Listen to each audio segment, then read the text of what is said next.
చేస్తూ దేవునితో కొట్లాడినటువంటి సమయాలు. అంటే కొంచెం వినటానికి ఇబ్బందికరంగా ఉంటుంది, కానీ మనం మనుషులం. మన తండ్రి ఆయనతో మనం మనకున్న డిసప్పాయింట్మెంట్స్ చెప్పుకోవచ్చు, తప్పేమీ లేదు.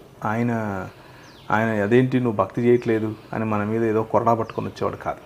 ఆయన తండ్రి ప్రేమామయుడు, వింటాడు. సో అలాగే రీసెంట్గా కరోనా సమయంలో నేను మా అత్తగారిని కోల్పోయాను. ఆ సమయంలో అలాగే ఈ సంవత్సరంలో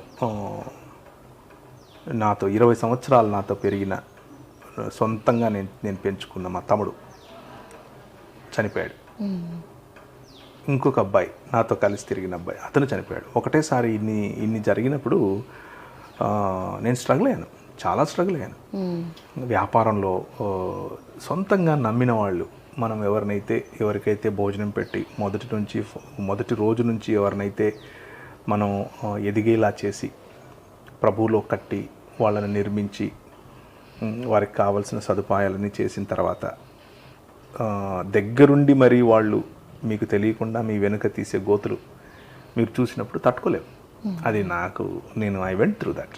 వ్యాపారంలో కానివ్వండి, స్నేహంలో కానివ్వండి, అలాగే సంఘాల్లో కానివ్వండి, చేసిన పరిచర్యల్లో కానివ్వండి, అలాంటివి నేను ఎదుర్కొన్నాను.